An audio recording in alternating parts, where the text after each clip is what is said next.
आनंद रूपाय विश्वोत्पत्त्यादि हेतव तापत्रय विनाशाय श्री कृष्णाय वयं नुमः। आदौ देवकी देवगर्भजननं गोपीगृहे वर्धनं मायापूतन जीवतापहरणं गोवर्धनं धारणं कंसच्छेदन कौरवादिहतनं कुन्तीसुता पालनं एतद् भागवते पुराण कथितं श्रीकृष्णलीलामृतं।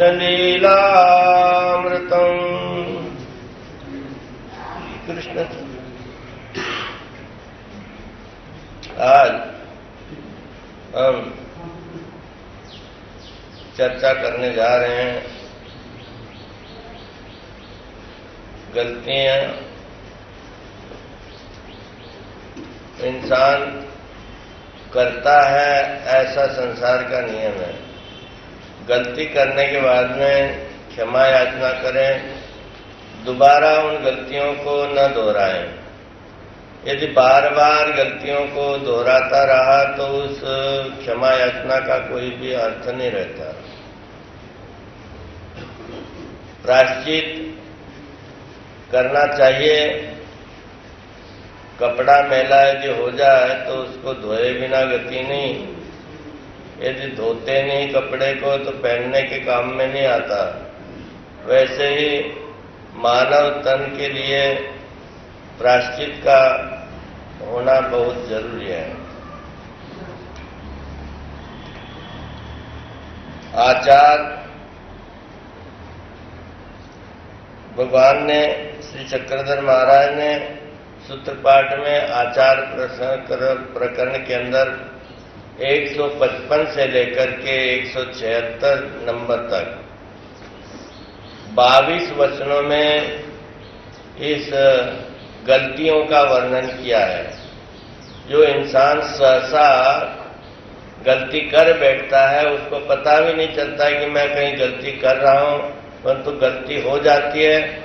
परंतु गलती होने के बाद में एक तो अपने आप उसको जानकारी हो जाए तो वो तो सबसे अच्छा है, परंतु अपने आप पता नहीं चलता और गलतियों के बारे में जतलाने के बाद में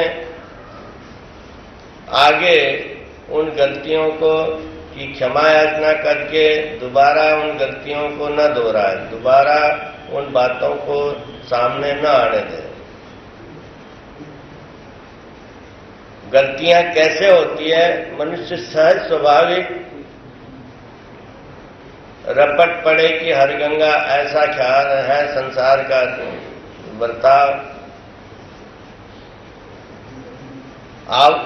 महादाई सा आचार्य श्री नागदेव जी की बहन है।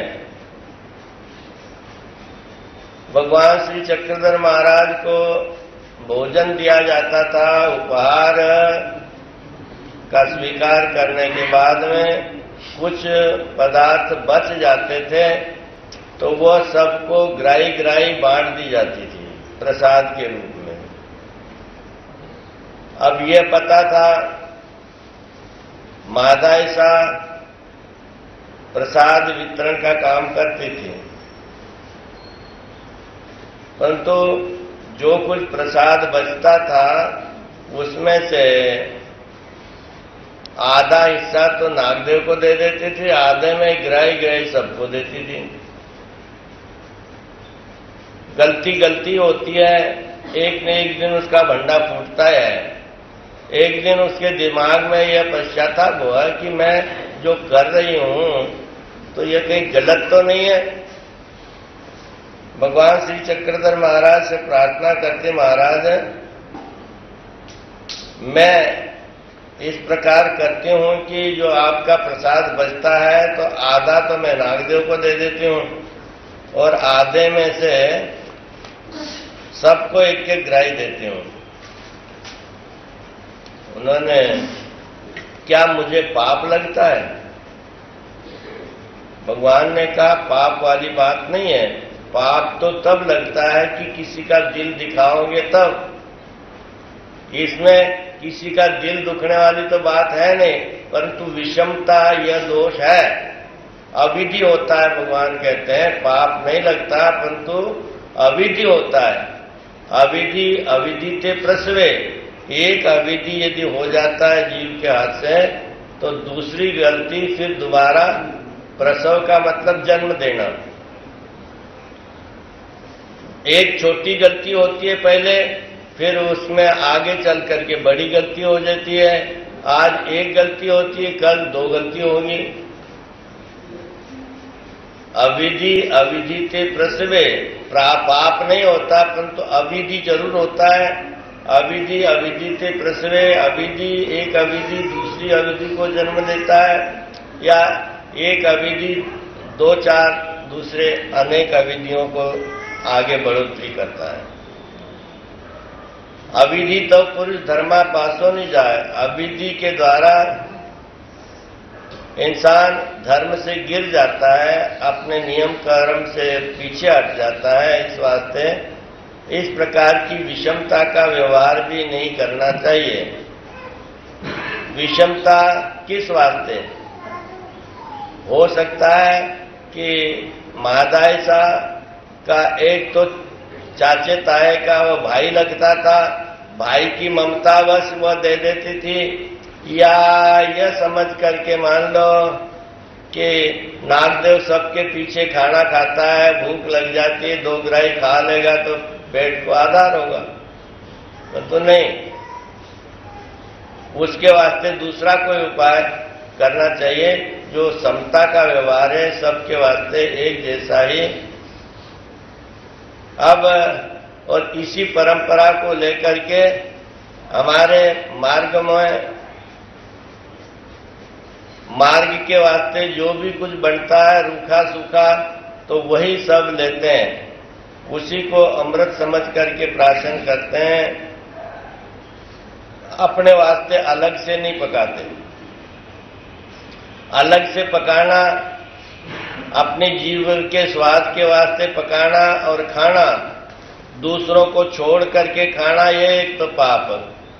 फिर पास में वाले हैं उनसे बचा करके खाना, वंचकत्व का दोष बढ़ता है।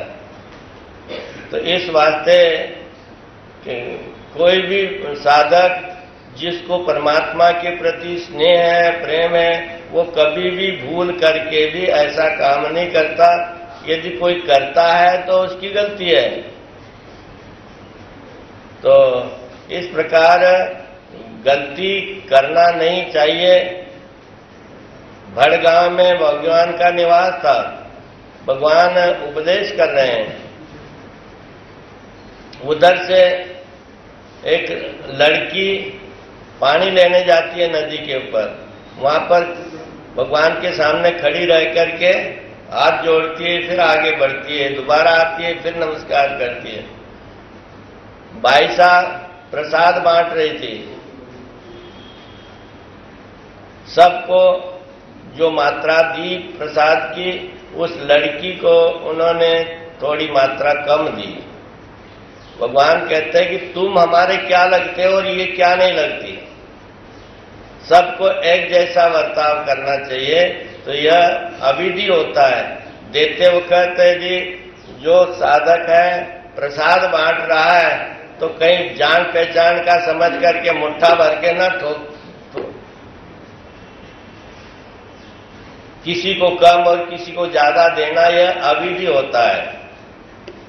क्योंकि काम, क्रोध, लोभ ये तिन्नी नरक द्वार है। भगवान श्री चक्रधर महाराज कहते हैं काम मतलब कामना, कामनावश, किसी स्वार्थवश एक व्यक्ति से प्यार है और दूसरे से उसका अर्थ यही हो कि नफरत है। कामनावश किसी को ज्यादा दे दिया, किसी को कम दिया। यदि किसी ने मांग लिया कि मुझे कम है, तो क्रोध आ जाता है।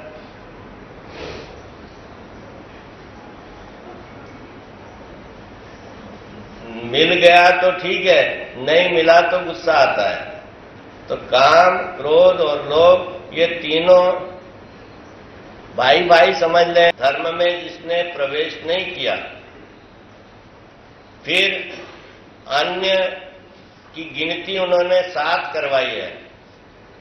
एक तो वह जिसने जय कृष्ण धर्म में प्रवेश नहीं किया, दूसरा जय कृष्ण धर्म में प्रवेश तो कर लिया, नाम भी लिया है, मंदिर में भी जाते हैं, पूजा पाठ भी करते हैं, सिर भी मुंडा लिया है, संन्यास भी ले लिया है, परंतु ज्ञान सुनने की लालसा जिनकी नहीं है वो अन्य ही है। अन्य म्हणजे इतरीचे मग एथीचे ही जय कृष्ण धर्म का होता हुआ निचार, जिसको सुनने की चाह नहीं है। क्या है ये? रपट पड़े कि हर गंगा। एक आदमी नदी के किनारे पैर फिसल गया, नदी में जा गिरा। वो अपने अपमान को बचाने के वास्ते, अपमान से छूटने के वास्ते वो कहता हर हर गंगे, मतलब तुम यह मत समझना कि मैं फिसल करके गिरा हूं, मैं नहा रहा हूं। तो वैसे ही रपट पड़े कि हर गंगा, आ गए तो बैठ गए, नहीं तो टाइम हुआ तो फिसल गए। तो इस प्रकार अन्य मनजे इतरीचे निचार, जिसको सुनने की चाह नहीं है उसको सुनाना।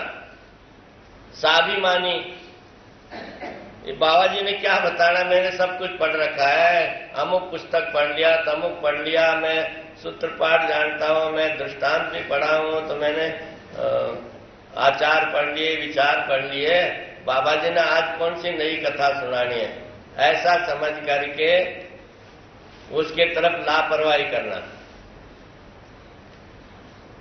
घेना, यदि सुना दिया तो बस ये तो मुझे पहले ही आता था, इन्होंने कोई नई बात नहीं बताई।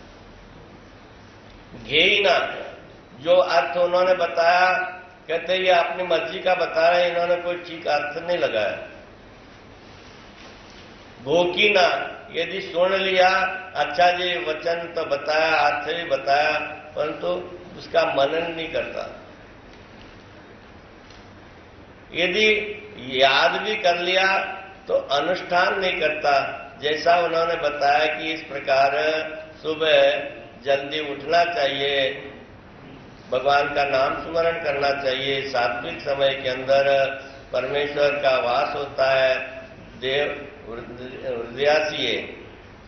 तो इस प्रकार के अन्य तो सिर्फ एक क्वालिटी है, और नाम धारक में, साधु में, वासनिक में 6 क्वालिटी है।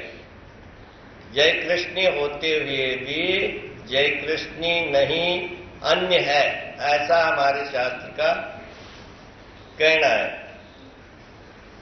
अब ऐसी परिस्थिति हो, ऐसी हालत में मनुष्य क्या करता है? सुन करके बेईमान बनता है, सुन करके कृतज्ञ बनता है। तो कहते हैं, भगवान कहते कृतज्ञ मत बनना। जिस व्यक्ति से, चाहे वो भगत है चाहे महात्मा है, किसी के द्वारा यदि कोई उपदेश सुना है, उपदेश सुना है, तो उसकी का थैंक यू करे, धन्यवाद करे, जी मुझे इस वचन के अर्थ के बारे में जानकारी नहीं थी, आपने बतला दिया, आपका बहुत बहुत शुक्रिया, धन्यवाद। जेठोनी होए तेथीच्या विपरीत बुद्धि जाए, जिसके द्वारा अर्थ प्राप्त हुआ। किसी ने एक वचन ही पढ़ा दिया, वैसे अर्थ नहीं बताया, परंतु वचन पढ़ा दिया, पढ़ने का तरीका, शुद्ध पढ़ने का तरीका बता दिया। कोई वो भी बता दी, कोई वचन बता दिया, कोई एक आधा श्लोक बता दिया, कोई भजन की एक लाइन बता दी, कोई आरती के चरण बता दिए। तो कहते हैं उसका अपमान कभी जिंदगी में न करें। याद रखें कि समय समय पर इस व्यक्ति के द्वारा मुझे धर्म के बारे में ये जानकारी हुई थी, एक वचन भी पढ़ा हो तो भी उसका धन्यवाद करें। यदि ऐसे धर्म की बातें सुन करके धर्म के ऊपर, उस व्यक्ति के ऊपर यदि विपरीत हो जाता है तो कहते हैं विपरीत होने वाला व्यक्ति धर्म से गिर जाता है। विपरीत भाव आने नहीं देना चाहिए। न परमेश्वर अवतार पर विपरीत भाव आने दे, न उसके साधनों पर विपरीत भाव आने दे, न अपने गुरुजनों के ऊपर विपरीत भाव आने दे, न साधु संतों के ऊपर, नामधारकों के ऊपर। कम से कम एक नाम, 5 नाम ही जिसको आते हैं उसके ऊपर भी वो कर रहा है बेचारा। तुम्हारे से ज्यादा होता है तुम करो, उससे जितना हो सकता है कर रहा है। यह कुछ नहीं करता, यह कुछ नहीं करता, यह कुछ नहीं करता। यदि उसके अंदर कमी है तो प्रेम बस तुम उसको धीरे से बतलाओ, भैया यदि इतना टाइम तो 10 मिनट खर्च करता है तो 5 मिनट और खर्च कर दे। मतलब तुम्हारे द्वारा शिक्षा दे, उसको आगे बढ़ने के वास्ते उसको प्रेरित करो। यदि हम ये नहीं करता, वह नहीं करता, यह नहीं करता, वह नहीं करता, ऐसे से तो क्योंकि उसके अवगुणों को प्रकट करने से सारी गड़बड़ हो जाती है। एक भक्त, एक माता अपने बच्चे की गलती भगवान के सामने प्रकट कर रही है। ये लड़की बड़ी शरारती है, जो नहीं करना हो ना वही करती है। भगवान क्या कहते हैं, भाई तुम्ही माय की, तू माँ है ना, मायेच्या ठाई आणि एक सकली सामाई। माता के पेट में और हमारे पेट में इन जीवों के सभी दोष समा जाते हैं। हम जार नहीं करते, तरीका बनीजे ना। यदि भगवान कहते क्यों नहीं करना, हम तो जानते हैं क्यों नहीं प्रकट करना चाहिए। यदि प्रकट करते हैं तो वह समझ जाएगा कि भगवान को मेरी गलती के बारे में जानकारी है।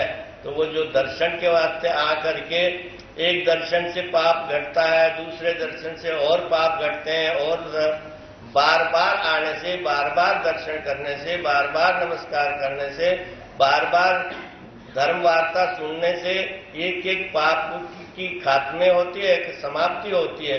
तो वो उस दर्शन को ही नहीं आएगा तो बाकी सारे काम उसके तरीका म्हणजे ना, करीती ना परीती क्या दर्शना ही नहीं थी। वो दोषों का त्याग क्या करेंगे बेचारे, वो दर्शन को आने से ही वंचित रह जाएंगे। जीवों के दोषों के बारे में हमें जानकारी है, हम अंतर्यामी है, सर्वज्ञ है, परंतु हम किसी के सामने प्रकट नहीं करते। भगवान कहते हैं भक्तों तुम कहां तक पहुंचे हो, तुम्हारी लायकी कितनी है। कहते महाराज हमें तो कोई पता नहीं। कहते आप बहुत अच्छे हो, आपकी लायकी बहुत अच्छी है। आपके गुणों को यदि हम वर्णन करते हैं तो आपका मस्तक आसमान को जाकर के लगेगा, इतना अहंकार चढ़ जाएगा कि मैं तो इतना पहुंचा हूं और भगवान की मेरे ऊपर इतनी कृपा है।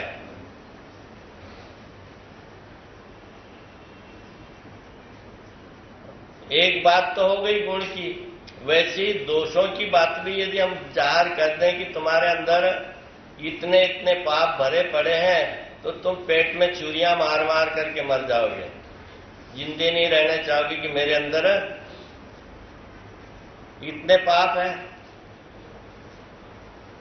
भगवान श्री चक्रधर महाराज के सन्निधान में रहने वाले नागदेव जी, भगवान ने कहा रे हमारे सन्निधान में रह करके भी, जीव उद्धरण व्यसनी अवतार के सन्निधान में रह करके भी ये जीव ईश्वर आज्ञा का पालन नहीं करते हैं।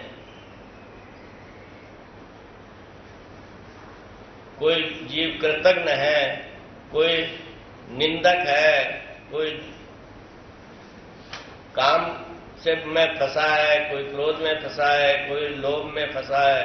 विविध प्रकार की गलतियां हम कहते हैं, एक तो करता है, दूसरा है। हम कहते हैं जी पूरब को ये पूरब दिशा है, तो कहते हैं नहीं जी ये पश्चिम दिशा है। हमारा कहना भी नहीं मानते और इसी वास्ते इनका उद्धार होना संभव नहीं। तुम सारे के सारे भाग जाओ यहां से। हमारे पास में रह करके क्या कमाई करनी है तुमने, जब हमारी आज्ञा का पालन नहीं करते तो अपना रास्ता पकड़ो। नागदेव जी उठे तो गुफा के पीछे खड़क के ऊपर जाकर के बैठ गए, मत्थे मार रहे हैं, रो रहे हैं। भगवान अंतर्यामी थे, गए, नागदेव क्या कर रहा है? महाराज क्या करें, आपने जितने दोष बतलाए सारे के सारे दोष मेरे अंदर भरे पड़े, मेरा उद्धार कैसे होगा? तो भगवान कहते हैं ऐसे नहीं भले आदमी, मीरा रोने से कुछ नहीं बनना, रोने के साथ में क्रिया भी चाहिए। यदि पता है तुम्हें कि ये दोष मेरे अंदर है तो उसको सफाई के वास्ते, उसको मिटाने के वास्ते प्रायश्चित करो और उन बातों को याद रखो कि दोबारा वो गलती न दोहराई जाए। तो वो फिर भगवान के पास में आते हैं। भगवान के सन्निधान में रहते हुए कई बार भगवान उन पे नाराज हुए, उन्होंने क्षमा याचना की, क्षमा याचना करके फिर दोबारा फिर गलती की। भगवान कहते हैं बार बार ये गलतियां न दोहराओ, एक बार की उसको पत्थर की लकीर जो होती है तो कभी मिटती नहीं। पानी के ऊपर की लकीर खत्म हो जाती है, हाथ गया कि पानी फिर जहां का वहां हो जाता है। तो इस प्रकार के गलती यदि विपरीत भावना लाता है, कथन करता है, अपनी गूढ़ बातें याद रखें। अंगा है अपने रहस्य की ते आणिका पति प्रकटिए ना की। भगवान कहते हैं अपना जो गूढ़ रहस्य है, कई बार ऐसा होता है कुछ परमेश्वर के अति निकट होते हैं, भगवान की जिनके ऊपर प्रसन्नता होती है, ऐसे भक्तों को परमात्मा की ओर से सूचना पड़ती है।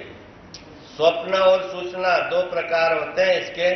स्वप्न और सूचना में इतना फर्क है, स्वप्न यदि इंसान को पड़ता है तो लंबी चौड़ी कथा होती है और पूरी याद भी नहीं रहती है। सूचना होती है वह नींद के अंदर ख्वाब आता है, दिखता है तो थोड़े समय के अंदर दिखता है और जैसा का वैसा याद रहता है। यह उसकी निशानी है। स्वप्न लट्टिका सुचाते साथ, भगवान कहते स्वप्न होता है झूठा होता है और सुचा सत्य होती है। यदि आपके ऊपर भगवान की कृपा है, आपके ऊपर प्रसन्नता है, ऐसी हालत के अंदर आपको कोई सुझाव दिया भगवान ने तो वो किसी के सामने प्रकट न करें कि मुझे ऐसा ऐसा स्वप्न पड़ा, मुझे ऐसी ऐसी सूचना हुई। एक कहावत है, कोई संत जा रहे थे, ट्रेन में बैठ करके अगले गांव को, बैठे बैठे आग लग गई, बैठे बैठे आग लग गई। आवाज आए कि अगली स्टेशन पे तो उतर जा। अगले स्टेशन आए, गाड़ी खड़ी रही, वो उतर गए। स्टेशन मास्टर ने कहा, कहते बाबा जी आपकी टिकट तो अगले स्टेशन की थी, आप यहां पर क्यों उतर गए? कहते कोई नहीं उतर गया। कहते टिकट तो तुम्हारी बेकार हो गई। कहते और निकाल लेंगे। अभी गाड़ी ये बात ही कर रहे हैं, गाड़ी आगे बढ़ी है, कुछ दूर गई, सामने से गाड़ी आती, एक्सीडेंट होता है और दोनों में बहुत सारे व्यक्ति पत्थर हो जाते हैं, कोई मर जाते हैं। अब ये कितना चमत्कार वाली बातें, उनको विश्वास था कि भगवान ने जो सुझाव दिया है तो इसमें कोई मायना है, आगे नहीं तो जी इसकी 2 रुपये 4 रुपये की टिकट हमारी बेकार चली जाएगी, ऐसा उन्होंने नहीं सोचा। भगवान के सुझाव के मुताबिक यदि ऐसा घटना आगे बढ़ने वाली है, पहले बता जाए मेरे को ऐसा सुझाव, ऐसा स्वप्न, ऐसा सूचना पड़ी है, तो सामने वाला मजाक करेगा। मजाक करने के बाद में भगवान को गुस्सा आएगा और वो आगे के वास्ते उसको जो सुझाव देना हो वह सुझाव फिर उसको नहीं मिलेगा। तो हमेशा हमेशा अपने जीवन के अंदर कुछ सफलता प्राप्त करनी हो तो परमात्मा की तरफ से, धर्म की तरफ से, कुछ साधनों की तरफ से, किसी साधु संतों की तरफ से, कई बार ऐसे भी सुनने में आते हैं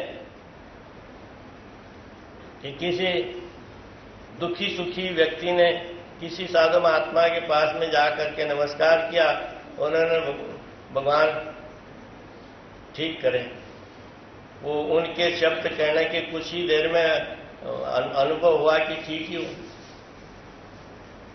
फलटन की ऐसी कहानी है। वहां नजदीक का विराट देश का राजा था, उसके बदन के ऊपर जो क्या सफेद दाग होते हैं, इसको क्या बोलते हैं, फुलवेरी थी। वो उधर घूमते घामते आए अपने तीर्थ स्थान के नजदीक पास। उन्होंने नौकर को भेजा, कहीं जा करके देखो प्यास लगी है, पानी का पता करो। पानी लेने के वास्ते गया तो जहां पर भगवान श्री चक्रपाणी महाराज लीला करते थे, वो पान पेखंड का, वहां से वह पानी का लोटा भर के ले गया।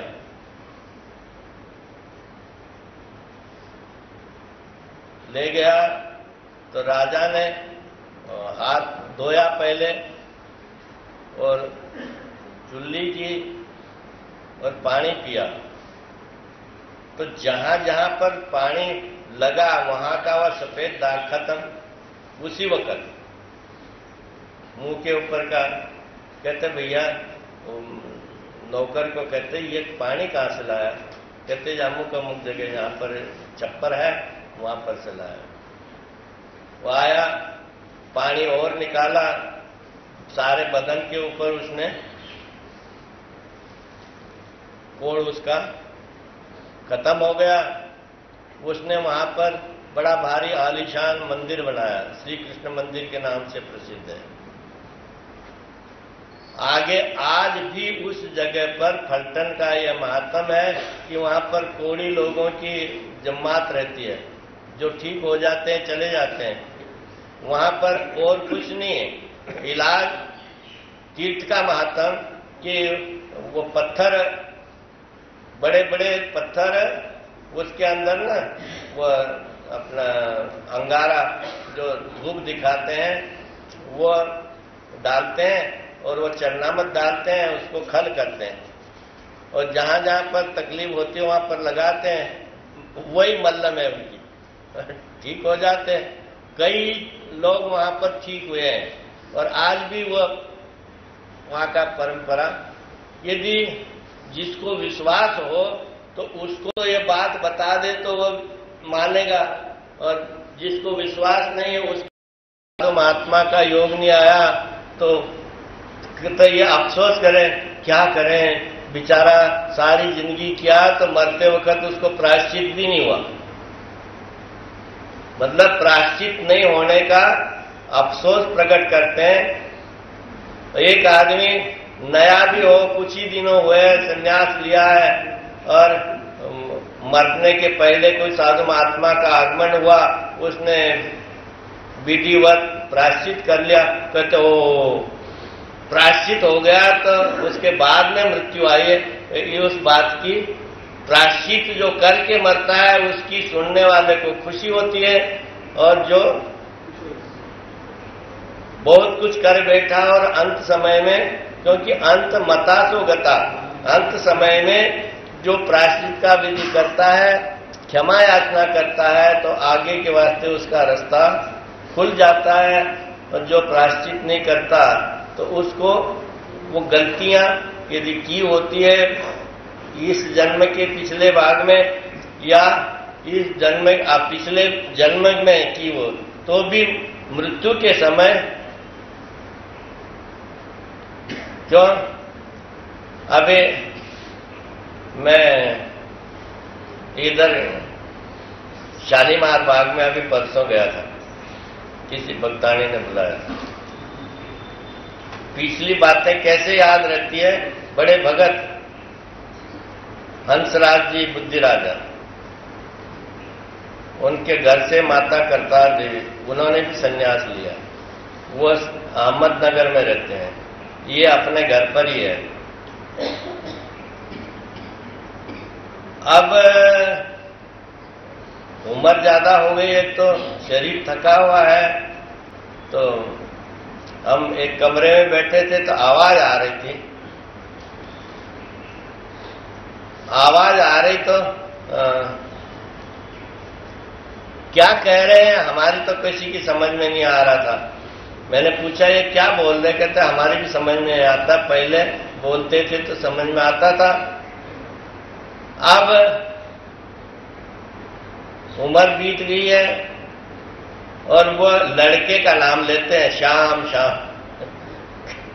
वो भक्तानी ने कहा श्याम तो दुकान पे गया है, मतलब जिंदगी भर जो अंत काले च मामेव स्मरण मुक्त्वा कलेवरम यह प्रयाति त्यजन देहम स याति परमाम गतिम।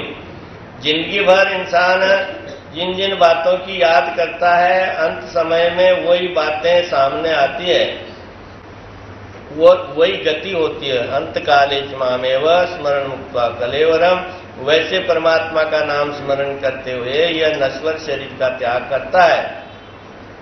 यह प्रयाति त्यजन देहम स याति परमाम गति, ऐसे नाम स्मरण करते हुए शरीर त्याग करने वाला का कि परम गति, श्रेष्ठ गति उसको प्राप्त होती है।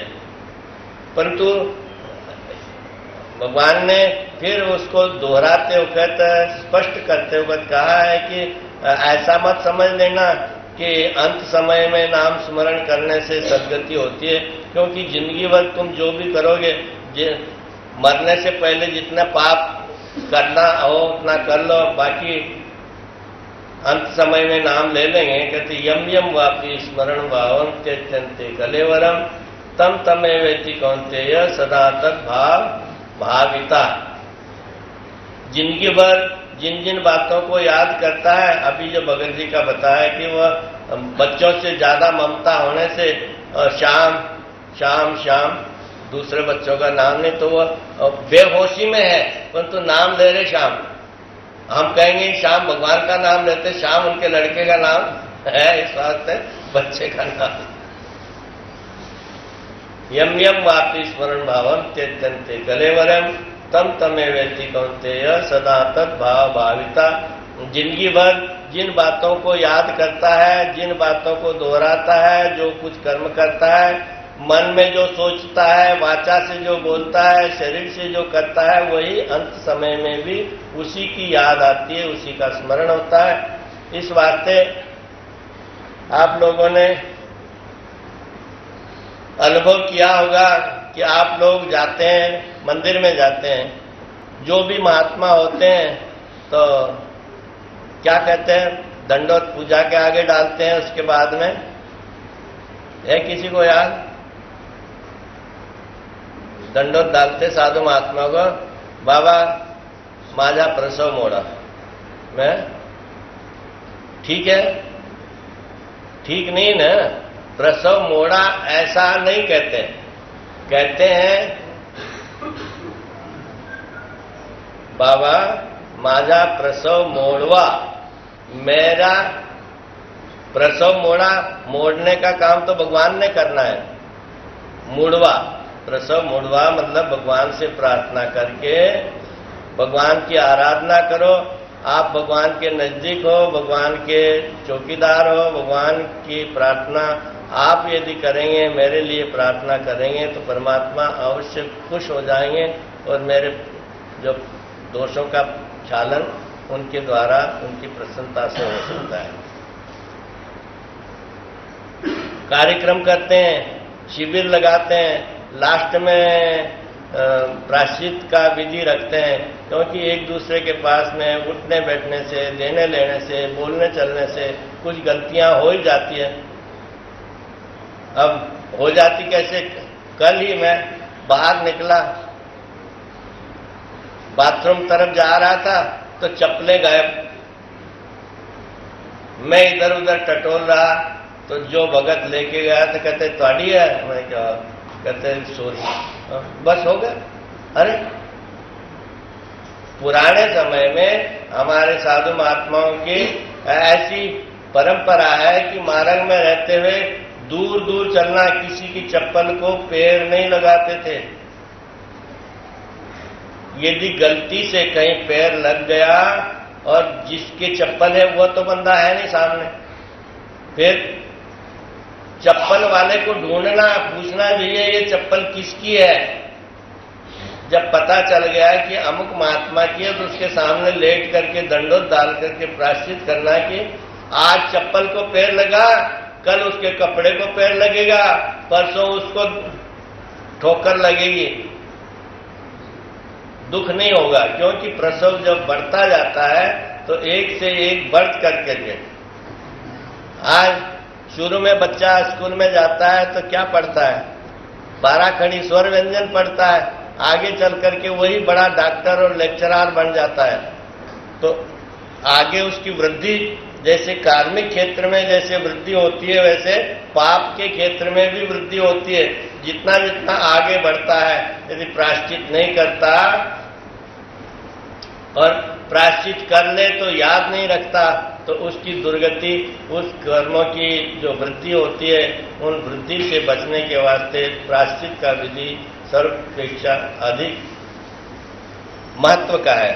यदि प्रायश्चित आप नहीं करते तो गलती कर रहे हैं। प्रायश्चित रोज आप घर पर भी पूजा करते हैं, पूजा करने के बाद में आरती करते हैं, आरती करने के बाद में दंडोते डालते हैं। वैसे दंडोते डालने का विधि तो थोड़ा लंबा है। पहले तो मंदिर में आते हैं तो पहली गलती तो यहाँ पर कर जाते हैं कि आते हैं 10-10 किलोमीटर 20-20 किलोमीटर से चल करके मंदिर में पहुंच जाते हैं।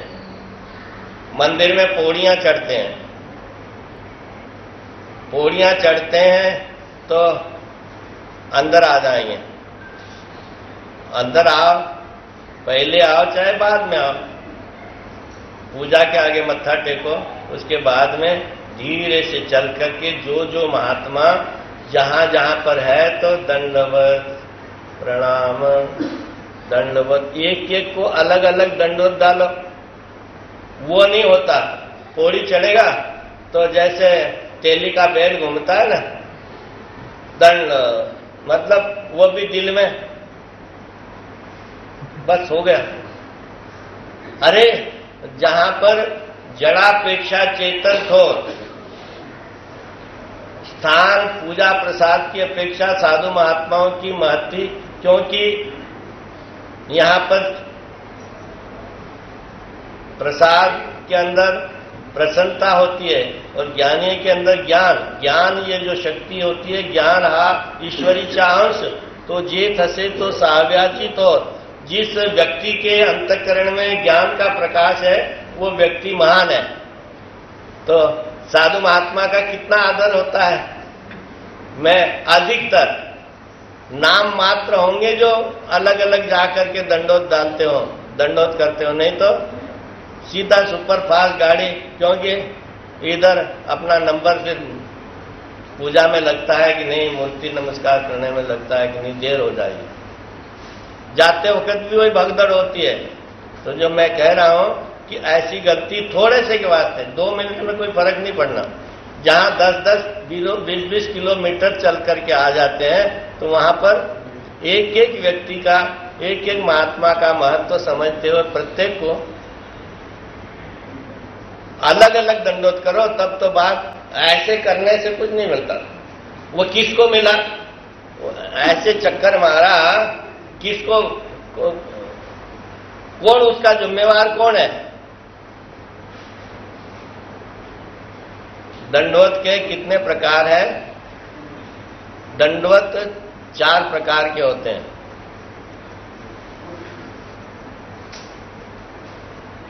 चार प्रकार दंडवत के।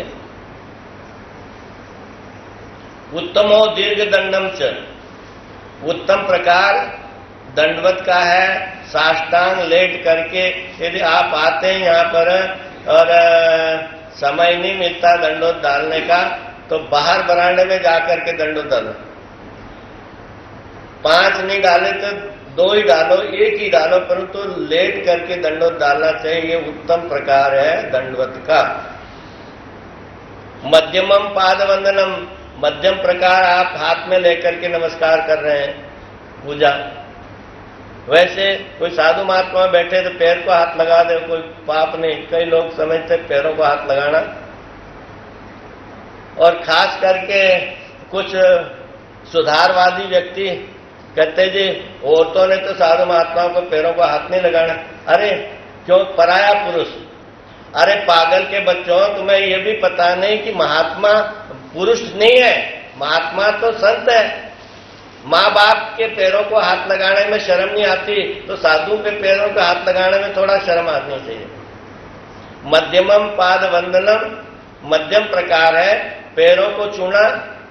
कनिष्ठस्य कर चालेना, कनिष्ठ प्रकार है, परंतु कम से कम तीसरा नमस्कार तो पास में जाकर के एक एक व्यक्ति को, एक एक महात्मा को, चाहे वो भगत हो तो भगत भी कोई बिगाड़ नहीं करता, भगत भी भगवान का भगत है जिसके मुख में नाम हो।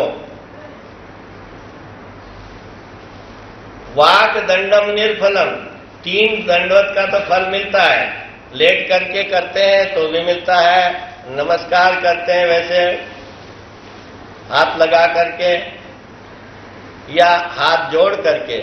वाक दंडम निर्फलम, हाथ नीचे, अटेंशन खड़े हैं और दंडोत बाज, वो कहते देव रक्षो, मतलब इधर से मारी ईंटा, उसने मारा पत्थर, ईंटा का सत्ता का नाश कर दिया। ऐसे नीचे हाथ किए और वाचा से दंडोत बोला, उस दंडोत का कुछ भी फल नहीं मिलता, ऐसे शास्त्रकारों का कहना है। तो 3 प्रकार के दंडोत में जिसको जो संभव वो करे। श्रद्धा है, ज्यादा श्रद्धा है तो लेट कर दंडोत डाल दे, और कम है तो मत्था भी रख दे पैरों पे, तो कोई बिगड़ता नहीं है, मत्था नहीं घिसता। और उतना करने में शर्म आती है तो कम से कम हाथ जोड़ करके दंडोत करें। इस प्रकार का विधि दंडवत का, उसको हम अपनाते नहीं, छूटता रह जा रहा है। पुराने समय में लोग शर्म नहीं करते थे, मंदिर में जाते थे बड़े प्रेम के साथ में, पैरों के ऊपर मत्था रख करके रोते थे। अब हमें रोना तो नहीं आता, तो कम से कम नकल तो कर ले, ऊपर से नहीं तो अंदर से, नहीं तो ऊपर से ही सही। इस प्रकार का जो प्रायश्चित का विधि है, मैं अब थोड़े से के अंदर बताना चाहता हूं कि हमें रोज का जो विधि है, रोज का विधि कैसे करना चाहिए। सुबह उठते हैं, सुबह उठने के बाद में भगवान का नाम लेते हुए उत्तर दिशा की तरफ हाथ करके संक्षिप्त में, रोज लंबी कथा नहीं होगी। भगवान श्री चक्रधर महाराज, आप जहां पर भी हैं, जिस भूमि के ऊपर आप बैठे हैं, भक्तों के पास में बैठे हैं या उपदेश कर रहे हैं या ध्यानस्थ बैठ करके हमारे जीवों का चिंतन कर रहे हैं, मेरे ऊपर कृपा करें। मैं विकारों से भरा पड़ा हूं, नख से लेकर के सिर के बाल तक, मन से, वाचा से और शरीर से मैंने विषय विकारों को खूब भोगा, विषय विकारों को जन्म दिया है। मेरा अब क्या होगा? मुझे क्षमा कर दें।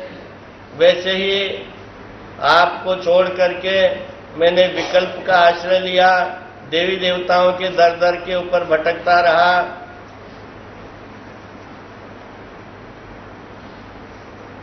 छू छू छी छी थू थू करता रहा, औरों को हीन समझा, अपने को श्रेष्ठ समझा, जिसके करके प्रेत देह का नरकों का अर्जन किया। हे प्रभु, जिस तरह विषय विकारों के अंदर अपना जन्म बिताया, विकल्प के अंदर जन्म बिताया, वैसे हिंसा मैं मन से, वाचा से और शरीर से हिंसा रूप कर्म किए। मन में दूसरों का बुरा चिंतन किया, वाचा से दूसरों को कड़वा शब्द बोलता रहा, बोलती रही, दोनों वे की बात है। जैसा लिंग भेद है, जैसा जिसका है वो अपना सुधार ले। शरीर से हिंसा कर्म किया, तृणामंगी, कीड़े मकोड़े से लेकर के, पतंगे से लेकर के मनुष्य तक जो सादे मनुष्य या जो साधना करने वाले, जो देवी देवताओं के भजक है, सेवक है, उनको देवताओं के अवतारों को सताया। देवताओं के अवतारों को सताने के बावजूद परमेश्वर धर्म के दर्शनीय, वेदवंत, बोधवंत, अनुसरले, ज्ञानी, प्रेमी, भक्त और ईश्वर अवतार तक यह मेरा प्रसव बढ़ता गया। नित्य नरक जोड़े। महाराज मुझे क्षमा कर।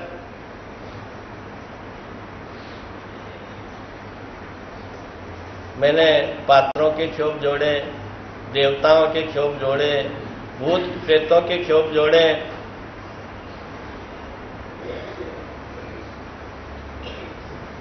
निमित्त औरों को निमित्त बना, खुद भी ये काम किए हैं, दूसरों को भी, दूसरों के पाप कर्मों को निमित्त बना, दूसरों को भी इन कार्य के वास्ते लगाया, दूसरों को विषय विकारों में फंसाया, दूसरों को विकल्प रूप क्रिया करने वास्ते लगाया, दूसरों को हिंसा कर्म करने में लगाया, दूसरों की निंदा चुगली करता रहा है। महाराज मुझे क्षमा करो।